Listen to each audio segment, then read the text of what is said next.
how many reps and sets do you need to do based on your exact fitness goal? And this is a question that has been debated on Reddit for tons of time, and no one can seem to come to a consensus, but it's actually pretty simple and based on whatever you need. I hope this one video is gonna be super mind-blowing and super practical for you to use in your gym fitness journey. So I got this little diagram built up, and this will kind of put everything into perspective. So whenever you go to the gym and you read your program, you obviously have repetition. So how many times you need to do an exercise, right? So on this end, we got low reps, all right? And I'm gonna put low reps. Well, let's say this is a spectrum, right? So how about that? We'll just put low reps. So like at least one, right? And let's put this one as high reps. So that's at least like 30, let's say. And then on top of that, you are going to put weights onto whatever exercise, the machine.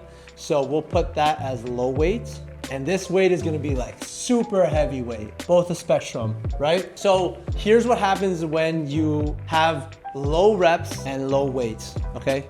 So low reps and low weights, that's a marker. We got maybe like medium reps and medium weights. And then we got another extreme heavy weight, high reps. We got low weights, high reps, and we got low reps, heavy weights. So these are kind of the different extremes that you'd see in a program. And now this is what's crazy. If you do low reps, low weight, you're gonna be working on speed. What that means is you're not gonna do the exercise for many reps, and you have a light weight, so that means you can move really, really fast. That's similar to like your sports performance kind of goals. Now, if you got low reps and heavy weights, that's gonna be like strength. So being able to generate as much force. Think like powerlifters. They have the back squat, a ton of weight, but they're only doing one rep. So really like trying to like move the heaviest thing possible. That's gonna be great for strength. Now, let's say you got somewhere smack dab in the middle. Kind of like medium reps. This is your classic like 8 to 12.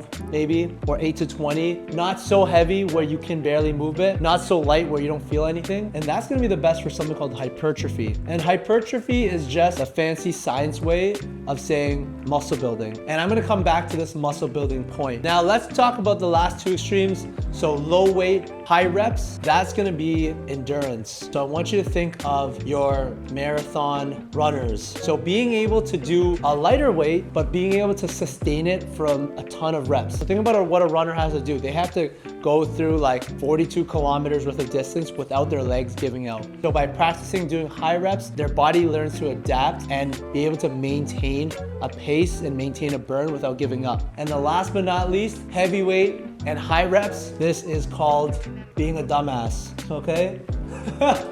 Because this cannot exist. This is like a paradox, right? If the weight is truly heavy and you're using good form, you can only do low reps. But if you try to do something heavy for high reps, it's probably not heavy enough, or because you can't do a heavy weight for high reps. These cannot both be true. So this is kind of like a weird spectrum, if you will. Okay, so let's just put an X on that. It doesn't exist. Now here's the most mind-blowing thing, because a lot of us training in fitness, obviously we have performance goals. So you got to think about what kind of things do you want to achieve? Like, do you want to be the strongest like power lifter, lifting the heaviest weight possible? Then yeah, you're gonna want to mess with heavy weights, low reps. Do you want to be fast and move weight quickly and be really bouncy? Then you want to be doing speed, or this could also be like plyometrics. But for muscle building, you can actually build muscle doing any of these things.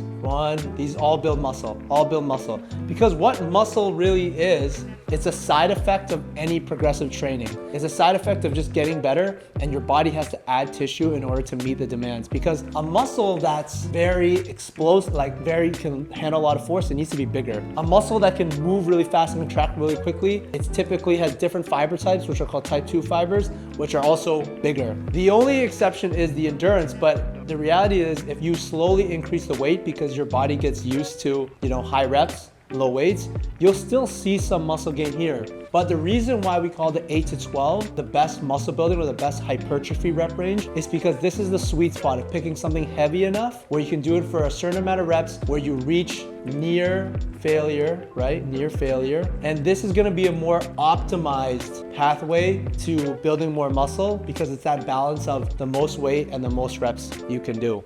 Now, all these things are all related. So you can build muscle and all these things, but even if you wanna become the best powerlifter, you can still still benefit from some more speed. If you want to be the best athlete, you can still benefit from some building some muscle. So that's why when you read a program, depending on the exercise, you'll see some that are in the 8 to 12 range. You'll see some that maybe are in the 3 to 5 range with heavy weight, right? You'll also see some to the 3 to 5 range with lightweight. Because at the end of the day, when it comes to being an athlete, force equals mass times acceleration. That's physics. And athletes typically want to generate the most amount of force, whether that's force for accelerating, like kind of like driving a car, or force for hitting the brakes and being able to handle a lot of weight. You need more mass, right? So more weight, that's here.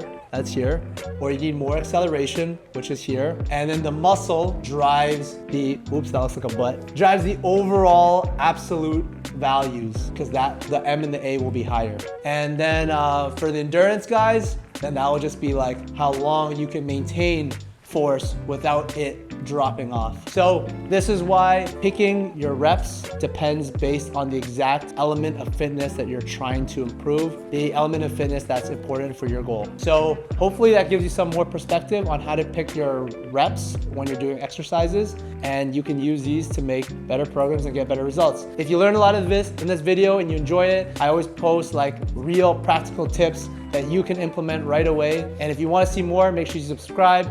I got a lot of free content coming through, and hope you enjoyed it. If you have a question, leave it in the comment, and I'll see you in the next video.